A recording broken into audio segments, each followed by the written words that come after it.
What's up? This is Andy. I'm here to give you some of my Thursday NHL selections. As far as Wednesday goes, well, maybe now you understand when I tell you there's nothing I really like on the slate. Instead of forcing picks and bulldozing through them, maybe now you should take the advice when I tell you there's nothing I really like on this slate. But I know you guys, you're like that person just because it's your day off at work, you have to go to the pool party. Doesn't matter that it's raining cats and dogs outside. It's your day off and you got to go to the pool party. It's a Wednesday and I got to bet.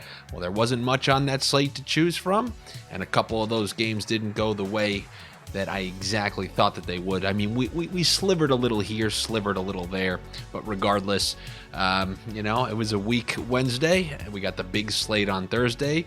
There are two that kind of stick out to me above the others, and you're going to be real scared to take one of them, but that's what this is all about, okay? Testing your boundaries, testing your limits, testing your faith in the sniff, because let me tell you, my friends, it will be tested today. One thing that we tested and know works for sure is the DraftKings Sportsbook promotion, where you bet $5 on anything. You took any of those bets last night, doesn't matter. DraftKings Sportsbook would have credited your account with $200 in free bet credits. All you got to do is be a new user and located in a state where sports betting is legal. You got to be 21.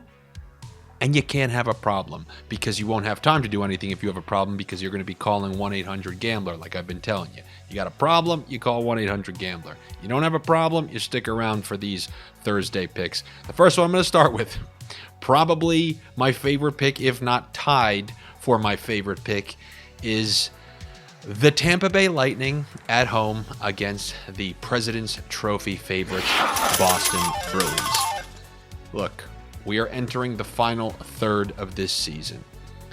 Tampa Bay Lightning they're a team who have been to 3 straight Stanley Cup finals. They're the class of the East. They have been for the last couple of years. You can even say 4 years, because they broke the record for best regular season of all time that year. And then they went to 3 straight finals, winning 2. And Boston's beat them this year, and they beat them in their own building. But this is when Tampa starts to round into that playoff form. Minnesota brought that playoff form to Tampa the other night, and guess what you got? You got that shot blocking, you got Vasilevsky, and you got a 4-2 win from Tampa. I believe where you're going to get a great version of Tampa. Can Boston still win? They're obviously incredible. But I think this one actually means a lot to Tampa, because remember, they are in that same bracket where if Tampa ends up beating Toronto and Boston beats whoever is in the second wild card, they will be facing each other in the second round of the playoffs. Do you know what happened in the second round of the playoffs? No, I think they played in the second round both times. You want to know what happened the last 2 times they played? Tampa absolutely waxed Boston in the playoffs. And all these Boston players, the Marchands, the Bergerons, the Krejcis, they got waxed by Tampa. So there is still this rivalry that's, kind of simmering from the previous 5 years. And I don't think Tampa just wants them to come into their building, both of these regular season games, and just beat the crap out of them like they've been doing to the rest of the league, because there's not a team that when they're right Tampa can't contend with. And that's why I think the line is correctly set at -110. I feel like people are going to be heavily incentivized to take the Bruins, but I'm going to trust that good old Tampa Bay Lightning, which made us a bunch of money in the playoffs. And maybe that's because I'm expecting to see closer to a playoff version of the Tampa Bay Lightning in a game that's probably going to be sending a message to those Bruins saying, don't think it's going to be a cakewalk for you come April. So I'm going to take the Tampa Bay Lightning over the Boston Bruins. And my second one is the Detroit Red Wings, who I told you the other night believe that they're still lingering in playoff contention. Now, me and you, we know they're not in actual playoff contention, but they think they are, and they got that win to start turning the boat around. And when you have a team like that and you're trying to get to the playoffs, you know you have to beat the beatable teams. They got the extra point in overtime versus a beatable team in the Sharks. Now they're going on the road to face the Montreal Canadiens. Doesn't get much more beatable than that. And I'm going to take Detroit to win this one. This is just an extremely winnable game, and because Detroit had played so poorly, they didn't even play that great the other night, you're getting a decent price. I mean, we have a team that isn't the worst in the world, and they're only like minus 150 against the Montreal Canadiens. I'm going to take the Detroit Red Wings to beat Montreal and maybe start a little, and I don't want to say a quality winning streak, but just beat the Sharks, then beat Montreal, and then sometimes when you beat a couple bad teams, you're able to beat a mediocre one. So I will take the Detroit Red Wings in that game. Now I'm going to move on to a little more of the question mark games. And then, of course, I'm going to give you a big sniff. I got a nice sniff for you once again. And you're probably not going to like that one either. You didn't like it the other night, and you're going to get it once again. You want to go to the sniff right away? No, not yet. Well, the other night, we took the Pittsburgh Penguins to beat the Florida Panthers, and we got some bad news during the day, although we survived it. But Tristan Jarry, who would have ever thought we said he would be a savior and a saving grace, he looks like he had to miss more time. He was a late scratch, which makes me believe he's definitely not going to be playing this game, which means we're getting more of these backups, these Casey DeSmiths, and you saw how that went the other night. They barely won that game, scoring 7 goals. So, if you know you have to push for goals and you have backup level goaltending in on the road, I'm going to take the over in that one. I'm going to take the over in the Washington Capitals versus the Pittsburgh Penguins. It's that age-old rivalry. Let's rewind the clock to 2009, that first playoff series. Let's have one of those high-scoring, back-and-forth affairs. I mean, look how many pucks Pittsburgh's had to put in the net these last couple just to get some points. They probably know that they need to score, and I think playing Washington's a pretty good matchup for them, although, with Washington, they always, I don't know, this is a rivalry game they seem to always get up for. The only thing that I'm hoping for is it's not like a playoff atmosphere. That's what got us in the Toronto Rangers game. You have to be mindful of this, and this is always why I take unders in the playoffs. When you play those tight-checking playoff-style games, you don't want to make mistakes. You take the safe play, and that's why you don't get everything going back and forth. But obviously, it's still early enough in the year where we are capable of that. So I'm going to take the over 6.5 for the Pittsburgh Penguins and the Washington Capitals. Now, I guess it's sniff time. You guys are probably liking those New Jersey Devils, right? They've been winning games. They've been winning overtime games. Trailing Vegas 2-1 at home, scored with a minute left. 1-1 in the third with Pittsburgh the other day. 2 straight overtime wins is not the same as winning 4-1, winning 5-1, or anything like that. So to me, you're ripe for a loss, and I think the line reflects that.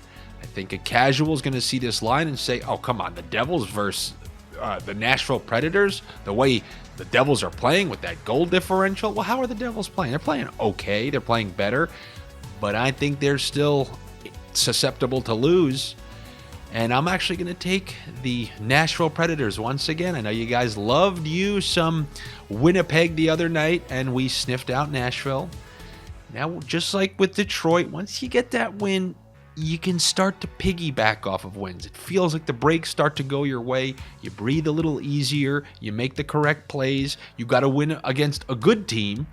Now, let's see if they can up that to a very good team, because they need to stay in playoff contention as well. Devils have been playing well. They're tied with Carolina as of right now. We'll see what happens. But they're comfortable in that Metro. I mean, for God's sakes, the other day they said Dougie Hamilton didn't even know what the standings were and didn't even remember most of the game versus Vegas. Somebody check that guy for some early Alzheimer's. But for real, New Jersey, I think they're ripe for a loss. And Nashville coming off that win, a tough, hard-earned win. I'm going to take Nashville once again, much to your chagrin. And then there are 3 other teams, just because they're so expensive. I just feel I don't want to give you any chalk picks where, take these teams and lay 285, because it's obviously not worth it. But I did see, if you take Calgary in 60 versus the Blackhawks, and then Colorado in 60 versus the Ducks, it's a plus money. I'm like, come on, it's plus money. But I can get behind something like that. And if you have your own parlays, you have your own props that you like, I haven't seen the props yet, feel free to add either of those 2 in, preferably money line, to juice your parlay, or at least help to get it to even. Like if you took the Detroit Red Wings, for example. who are around like minus 150 or something like that. And then you add the Colorado money line to that. That puts you in plus money. That's a nice 2-game without having to really growl in the parlay. That's just like a parlay, not a parlay. Is my pirate grumble somehow getting better? Well, ladies and gentlemen, practice makes perfect. And also, one game that I was thinking about as okay, yeah, you can juice things up with that is Minnesota. But the more I thought about it, they play too similarly to Philadelphia. And I don't want to get them in this crusty game and all of a sudden it's 2-2 and going to overtime. And I need to rely on that. But I do like Kaprizov registering a point and potentially scoring in that one. And that's what I got for you on this Thursday. I'm praying that this Thursday is better than last Thursday because y'all remember that one. But I do feel pretty comfortable about those first two. I know, it's crazy, right? The Lightning. I guess the Lightning are just that friend you had since childhood. You know, like they never screw you. They're picking you up from the airport. They're not giving you that excuse. They're not ghosting you. They're showing up on the date.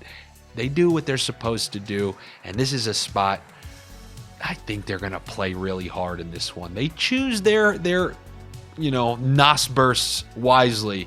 And I think this might be a message-sending game to Boston. But time will tell. We will see. I will see you guys tomorrow. Always a pleasure. Subscribe to the Odd Shopper channel here. Everybody appreciates it, especially since these numbers are doing well. Everyone's a fan of you, just like you are a fan of us. Come find me on... I'm just making things up. None of that makes any sense. Come find me on social media. My name is Andy Francis. You see it in the bottom left of your screen right now. It is that spelling on all platforms. Come find me on Instagram. Follow me there, because if we get to 10,000, I'm selling shirts, baby, with all the sniff sayings. All right? Sniffing is believing. Take it easy.